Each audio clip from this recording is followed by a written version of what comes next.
Hello, today I have very special guest, Rodrigo Pirmez from Brazil. And Rodrigo, can you give us a short brief or your lecture?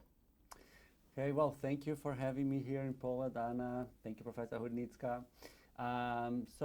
In this conference, I talk about a topic that really interests me nowadays, which is transgender health and hair loss in transgender patients. Why did I become interested in this topic? In the hospital, our hair clinic, it grew a lot, and we have to move buildings, okay? So when we moved to another building, we became next door neighbors to the gender diversity clinic. Oh. And they were next door neighbors, so we started to talk and then to exchange, patients, and I started to learn a lot from them. And I'm not sure how it is in Poland right now, but during my medical school in Brazil, I don't recall having any lecture on transgender patients. So there's a big gap on medical education. I hope they're fixing that nowadays, but in my time, I had no lectures about it. It was very exciting to learn something new and to be able, to help these people. There are many unmet healthcare, unmet needs in healthcare of transgender patients right now. In Brazil, for example, the life expectancy of transgender patients is very low, is 35 years of age. So that's very impressive, and that's mainly because of violence, but also because of socio-economical problems, because these patients, many times, they are not able to find jobs, and this way they don't earn money, and it's hard for them to take care of their health, and it's a multifactorial problem. But anyway, I only see hair patients, and it is very interesting to see hair problems in transgender patients. So, for example, in transgender female patients, patients that were biologically born as men, but they are in fact women. They identify themselves as women, okay? And the thing is that it is very common for male patients that were born as male to become bald. And when they want to transition to the female gender and they have baldness, and baldness is a very masculine trait, that's a cause of gender dysphoria, of gender, of suffering in these patients, because they feel like a woman, but they look in the mirror and they see the baldness, okay? The good news is that when they start taking the female hormones, so the gender-affirming hormonal therapy, the female hormones, there are studies showing that they kind of stop the progression of AGA in these patients, so that's very positive. And we also had a quite recently published paper by Rodney Sinclair looking at scalp parameters with trichoscopy, and he actually noticed some improvement of the parameters after these patients started with the female hormone therapy. So the female hormones by themselves already help patients. Do you use additional drugs? Yes. So on top of that, if the patient still has AGA, we can do anti-androgens. Many times anti-androgens are already part of the gender-affirming hormonal therapy, but if they are not taking, you can add anti-androgens. Of course, you can also add oral minoxidil to these patients, okay?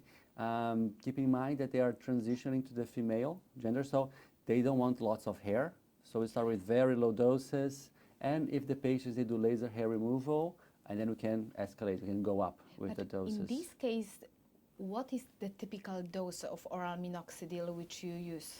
I like to start with 0.5. Okay. And if the patients, they have laser hair removal, you can go to 1.5, and then you see it depends on every patient, okay? And of course, there's also the part of surgery. So they can do hair transplantation or scalp advancement to make the hairline more feminine. So that's also a big part of the therapy.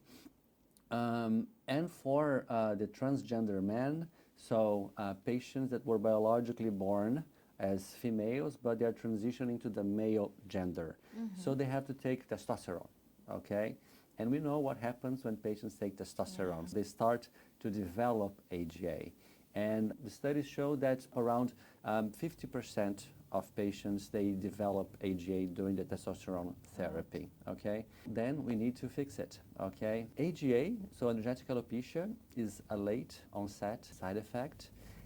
So there is some recommendations that we should wait around 1 to 2 years to start finasteride in these patients. And that's because there is some fear, let's put that way, that if we start finasteride too soon, it may hamper development of the beard. Like in adolescence, we don't start too early, okay? So you can wait 1 to 2 years after they start testosterone to start with finasteride. So finasteride 1 milligram. Can you use topical finasteride in this case earlier, maybe? You know, that's a good question. The thing is, if you type transgender alopecia on PubMed, as for today, there are only like 31 papers published, and there are many reviews of papers that were published, so there isn't much data, okay? You can try, of course, but there's the question of the vehicle. It will like have a systemic effect. We don't know, okay? So for now, the recommendation is to wait. Of course, if the patient develops severe AGA, you can talk to the patient and start earlier. And oral minoxidil, of course. You can do topical minoxidil, but oral is so much better. Yeah, I agree completely. Yeah. And for these patients, they are transitioning to the male gender, so they like body hair. So you can increase the dose. So yeah, I guess. Yeah, so 2.5 to 5 milligrams per day. So the higher, the better.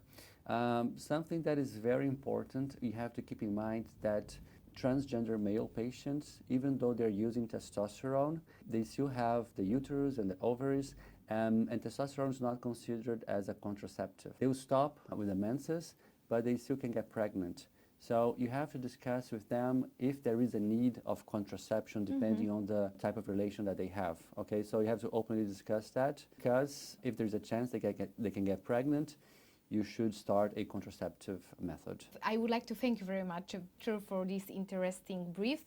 I hope that see you in Warsaw in next Congress, Hair Congress, and see you in Rio. We are going to have the World Congress of Trichoscopy.